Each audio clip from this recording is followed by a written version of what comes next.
Assalamu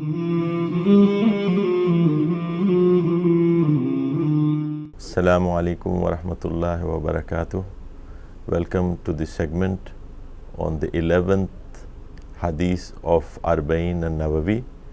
I will read the matan for you and the translation. Bismillah ar-Rahman ar-Rahim. An Abi Muhammad al-Hasan bin Ali bin Abi Talib sibt Rasulullah sallallahu alayhi wa sallam wa rayhanatihi radiyallahu anhuma qal Hafiztu min Rasulullah sallallahu alayhi wa sallam da ma yuribuka ila ma la yuribuk. Rawahu Tirmidhi wa Nasai wa qala Tirmidhi hadithu Hasan Sahih. The translation is: on the authority of Abu Muhammad al-Hasan ibn Ali bin Abi Talib, the grandson of the Messenger of Allah, peace and blessings of Allah be upon him, and his beloved, may Allah be pleased with both of them, who said, I memorized from the Messenger of Allah, peace and blessings of Allah be upon him, leave that which makes you doubt for that which does not make you doubt. Recorded by Al-Tirmidhi and An-Nasai, and Al-Tirmidhi said it is a Hasan Sahih Hadith. This Hasan Sahih category of Hadith is the category that is defined, or Hadith are classified in this way initially by Imam Tirmidhi. So it is the category defined and made by this. Not the time here to discuss the categories of Hadith, but it is one of the good quality Hadith which is found in many books of Hadith. And in Imam Nawawi's book there is a part of the Hadith that is missing, which I will read for you, and the translation. It says that da ma yuribuka ila ma la yuribuka fa inna sadaqa tamaniyanatuhu natu wa innal kaziba raibatu. Leave what makes you doubt for that which does not make you doubt. Verily, truth is tranquility and falsehood is doubt. So this is the part that completes the Hadith, and it has some important words in it. For some reason in the matan of the Hadith that is recorded in An-Nawawi's book, this part is not present. So let's start with looking at the meaning of doubt or raib.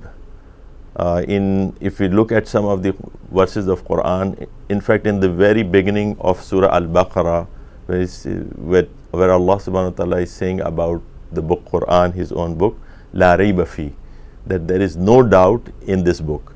And then I try to look into various places in Quran where this word is used, and I found, and it is very important to note here, that Allah subhanahu wa ta'ala have used this word rayba in connection with Yawmul Qiyamah like 80% of the time.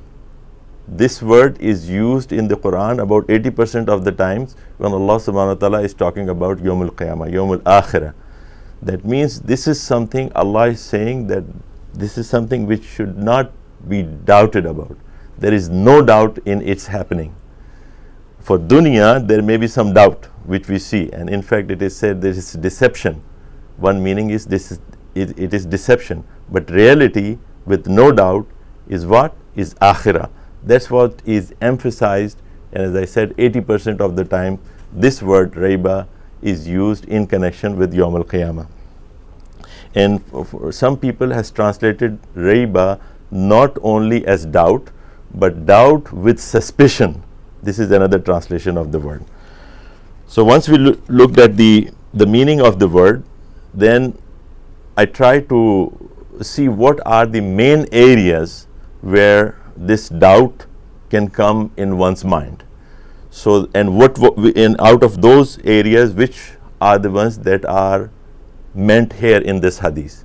So the first area is about the teachings of Quran and Sunnah and Sharia, and about the religion, that there are certain things that are defined in the religion, but if somebody is in a position that he has something that he is not clear about, he has some doubts about it, the thing somehow is either his knowledge is limited, or he doesn't have access to some people or some sources which can clarify the things, that may create some doubt about that thing. For example, this particular hukum or this particular order is coming from a hadith, he is not sure if it is coming from there, a hadith or not, or this particular interpretation of the Quran, ayah of Quran is correct or not, or this particular opinion about the matter based on the Quranic injunctions and the hadith and sunnah of Prophet ﷺ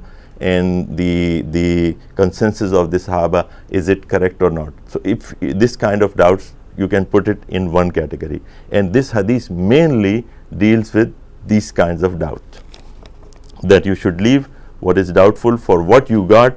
If you get something which you don't have doubt in, so you take that one.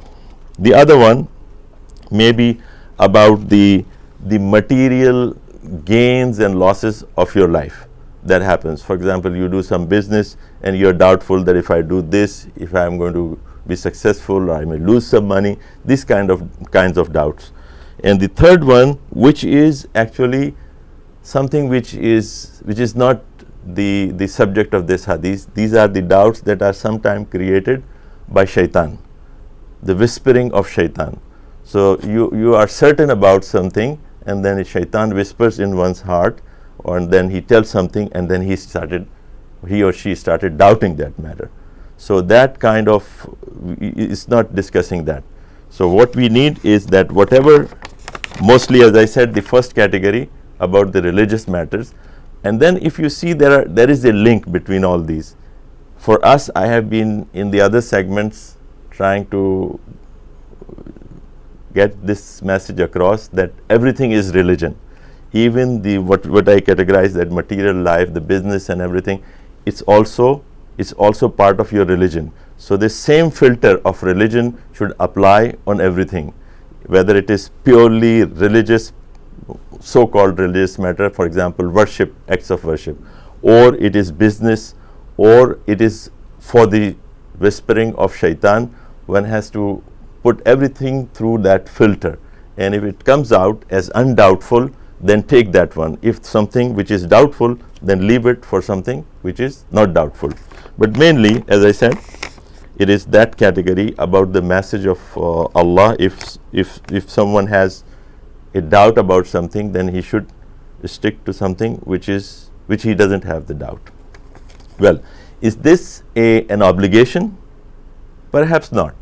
The scholars have debated, and mostly the opinion is that it is not an obligation, but it is a recommendation. But the recommendation is coming from whom? It is coming from Rasulullah sallallahu alaihi wasallam. So by virtue of it being coming from such a person, it has an importance.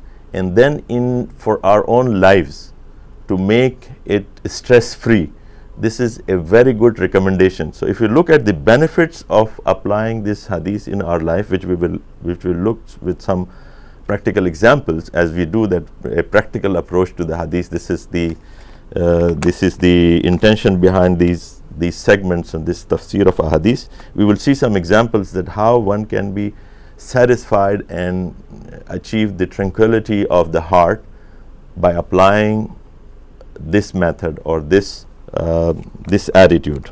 Okay, before we go into those examples, let's first look at this third one, because it is a related matter. If it becomes clear to us, many things will be easier to understand later on.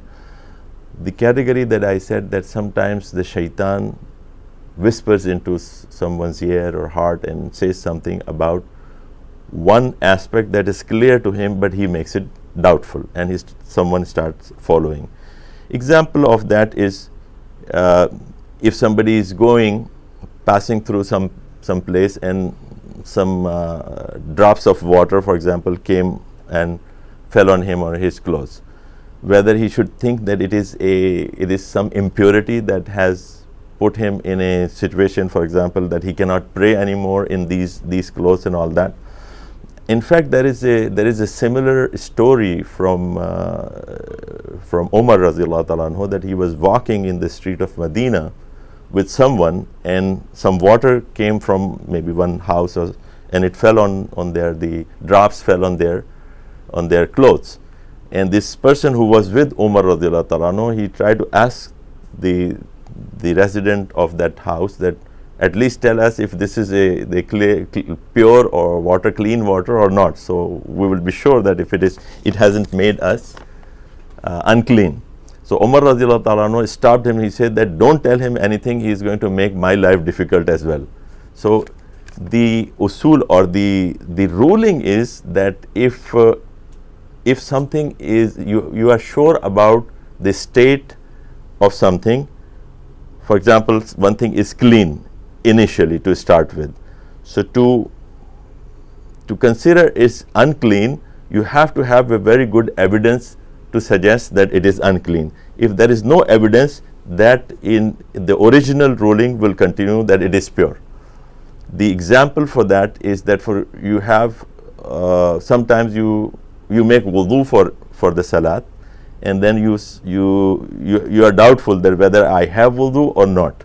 In that situation, actually the ruling is that you actually have wudu and you can pray your salat, because initially you made wudu and there is no strong evidence, and you have no way to confirm that your wudu is broken. So in that case, if you want to refresh your wudu, that's fine, but in actuality, for the purpose of salat, you have the wudu and you can go and pray.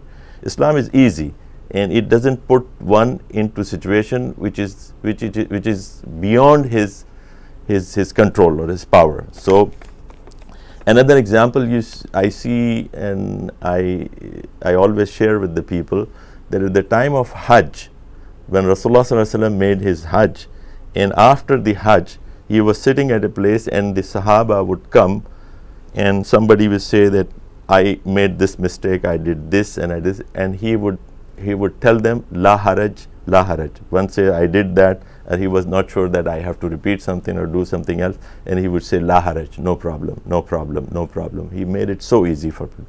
We, on the other hand, have the tendency to make life difficult for ourselves. That is true that Prophet ﷺ has the authority and he can say. For us, we have to be careful, but being careful does not mean that you put your life and others' life in problem and difficulty. So sometimes there are these are whispering from shaitan that will make you doubt, but Allah subhanahu wa ta'ala and His Rasul have made it easier for you to be certain about the situation which you were in before, as I said with respect to wudu. But there is other side of it also, and let's see one example there as well. If you are praying, for example, so during the prayer you forgot whether you have it's a Zohar prayer, and in the Zohar prayer you have to pray 4 rakah, and then in the middle you forgot whether you have prayed 2 or 3. So the ruling is that you will consider 2 which you are definitely certain about as you have prayed, and make another 2 rakat rather than starting with 3, which is a doubtful thing. So you will take what you are certain of, and then you will make the rest of it. So there are both sides of it, but as I said, that make the life easy for yourself. And then you see this clarity of vision or firmness or clarity of thought. It is a gift of Allah subhanahu wa ta'ala, and the best examples of the people who used to have this clarity of vision and thoughts are the prophets and the messengers of Allah subhanahu wa ta'ala. You see in the story of Ibrahim alayhi salam, when he is asking Allah subhanahu wa ta'ala that he wants to know how you are going to bring the dead to life. So he is not actually doubting the power of Allah subhanahu wa ta'ala, that he is not able to do that. it is in the response to the question by Allah. He said, when Allah asked that why you are asking that, don't you believe? He said that I do believe, but atmain al qalb, yani I want the itminan or the tranquility of my heart. That's why I want to see if you show me how you bring the dead to life. And that whole story of the slaughtering of the birds and putting into pieces, and this goes on, and Allah shows him how he brings the dead to life, and this made him his life his heart with itminan or tranquility, and he increased his yaqeen or his belief in Allah and his attributes and his powers. So as I said, the messengers were the people who were at the highest stage of this yaqeen and clarity of thoughts. So they don't have doubts in the things of religion. They don't have doubts about how to apply the religion. They were very clear and very straight. For us, most of us are not at that level. So at some occasion or about something, it is possible that we will be doubtful. One reason is that we are not perfectly knowledgeable. We are not knowledgeable enough to conclude that whether this is correct or that is correct. Or, for example, two knowledgeable people may differ in the opinion about one thing, and both have good foundations on which their opinion is based. So it is difficult for a person like me or many others who are not the people of knowledge to make a decision. So here, what should we do? If there is doubt, then what we do is we adopt what is the least doubtful, and the test is that which you are convinced with that it is coming from the Prophet's, the Sunnah of Prophet Sallallahu Alaihi Wasallam, and that will make you more comfortable with. In fact, it's possible that two opinions are coming, but you have to make a clear choice between the two, that this one I think is better and I will go with that. And that has to have some, not because of easiness or not because of your desires, but because of this fact that you're looking for truth, that it is coming from Allah and his Prophet. And even in that process, if you make a mistake, that's no problem. That you will still get the tranquility in your heart, you will be calm, and you will not have any psychological burden on you. Rather than the situation, if you adopt something that is doubtful, that you are not sure about, you have a better option, you have a better way to go with, but you adopt the other one. In that case, there will always be psychological pressure, and you will not live a calm and smooth life. You will always have some problem in your thoughts that maybe I didn't do it correctly.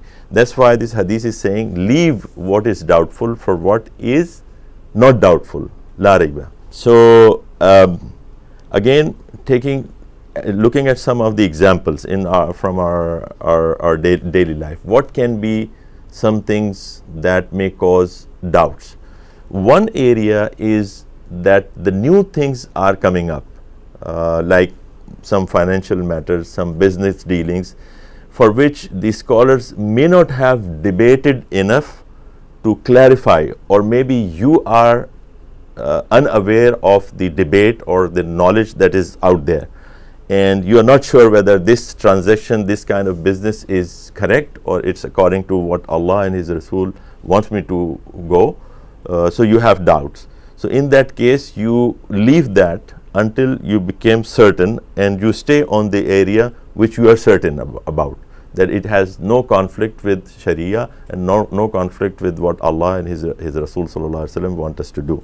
But the thing is that clarity of thought, as I said, that it comes from this gift of Allah, and it comes from it's more for a person, it's available more for a person who is closer to Allah subhanahu wa ta'ala, who with sincerity wants to resolve the situation. He's not doing that for the sake of making debates, he's not doing that for the sake of following his desires, but with sincerity he is looking for some knowledge. And as I said, in this way, if even he makes a choice which is not correct, he may still get the benefit of not being psychologically under pressure, and his effectiveness will be more. So there are so many benefits to this approach that if one adopts, and leave the doubtful things for what is not doubtful. How one would know that one thing that he is thinking about is a doubtful matter? If it is really doubtful matter, if he is going the right way by not taking it, or what is the test? One of the sheikhs once said that if I am obedient to Allah, so if you are finding the correctness of your thought, you actually are looking for a position where you are obedient to Allah subhanahu wa ta'ala. If you are obedient to Allah subhanahu wa ta'ala, your position is correct. So the Sheikh said that if there is a weakness or there is a lacking in my obedience to Allah subhanahu wa ta'ala, I know that from the behavior of my wife and my horse. So if I obey Allah subhanahu wa ta'ala, if I am on the correct way, then my wife is going to behave correctly, my horse is even going to behave correctly. Another scholar of Islam, Sayyid Abul Ala Maududi, he wrote that if one works according to what is desired by Allah, what pleases Allah, then he is at rest, and then all the environment, all the things around him are going to work for him, because he is in synchrony with everything, with the environment, with the people around him, even the animals around him, even the things which are not live material things, they are also going to be helpers. The angels are going to be helping him. So all the environment, everything will be in harmony if you are in harmony with what Allah has said. So again, the clarity of thought, if you have very clear vision that my test is that if this thing I have to choose, this choice is going to come every minute in your life. You have to choose between two things. I should go this way or that way. I should do this business or that business. It is going to come every other minute, as I said. And then you have to have one test, clarity, try to achieve the clarity. One thing that it is doubtful, leave it. One which is not doubtful, which is clear to you, then act on it. And then you will be more effective, and you will be psychologically unstressed.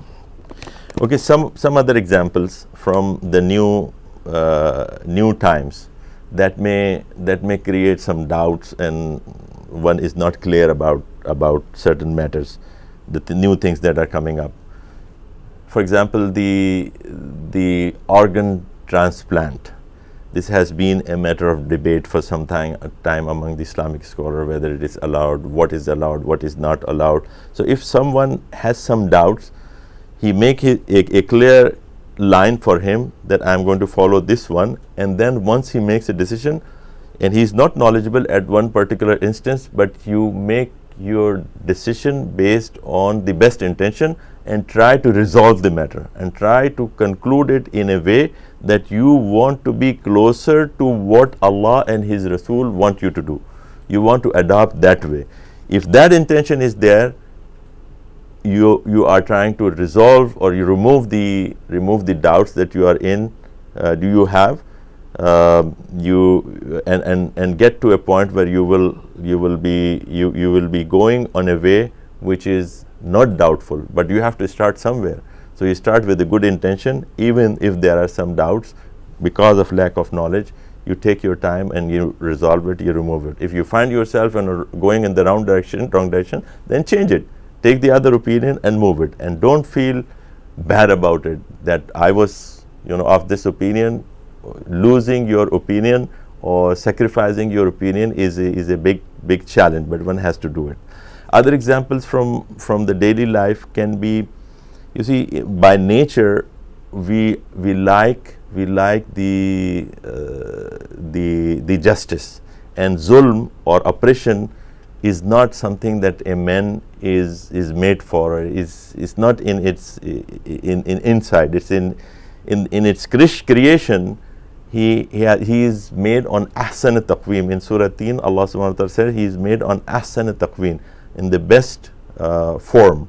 A best form means in the outer form as well and inner form as well. Inner form means he has a hatred or he has a dislike for zulm or for oppression. So anything which is going on wrong, and if you start tolerating it and you start accepting it, then we need to think about our own self, and we need to examine our own self. There may be some problem. Our heart has some problem, and sometimes it happens that you have to really think closely to find out what their problem is in the heart. When an example is that if somebody is working with some organization, some Islamic movement, and some effort that is going on for the betterment of the society, and he works for some time, and then after that he starts saying that, you know, I was with this movement and I was with this work for some time, for so much time, and the others have made their dunya and I was not able to do this. This is the whispering coming from shaitan. And sometimes they say, you know, there are so many problems. This is if there is a jama'ah, or there is a gathering, or there is an organization of men, there's going to be problems in there. So we have to be sure to avoid these kind of thoughts coming into us. And as one of another, I will quote another scholar of Islam, Khurram Murad, in one of the lectures, he said that some people who initially had some problem in their heart, they will stay with the organization, with the Islamic movement, and for some time, and later on at some stage those cracks that were initially present in the heart, they come out and they become visible, and they start talking about such things that, you know, this organization has such problems and I could not make my life, and all these things. Actually these are whisperings of shaitan that is making you doubtful. But in the end, before we conclude, I would like to say a few words about the narrator, because it is mentioned, one word is mentioned, Rayhana. Rayhana is like fragrant flower, and this word is used by the narrator for Al-Hasan ibn Ali radiallahu anhu. He is the grandson of Prophet sallallahu alaihi wasallam, and Prophet sallallahu alaihi wasallam used to call them, Hassan and Hussein, Rayhana, means the fragrant flowers. So this is the status of the narrator, and he used to resemble Prophet sallallahu alaihi wasallam. He was like Prophet sallallahu alaihi wasallam in his appearance. And also there was a tradition from Prophet sallallahu alaihi wasallam that he said that because of this son, that is the grandson Hassan, the two groups of Muslims, or they were against each other, will come together. And that prophecy came true when Muslims, after having a lot of conflict among the two groups, they came together because Al-Hasan gave up his claim for the Khilafah, for being a Khalifa, in favor of Al-Muawiyah radiallahu anhu. And then because of that action of his, the groups of Muslims came back together, and they got united. So that was a prophecy of Rasulullah sallallahu alaihi wasallam about his grandson that came true. أقول قولي هذا واستغفر الله لي ولكم ولسائر المؤمنين والمؤمنات.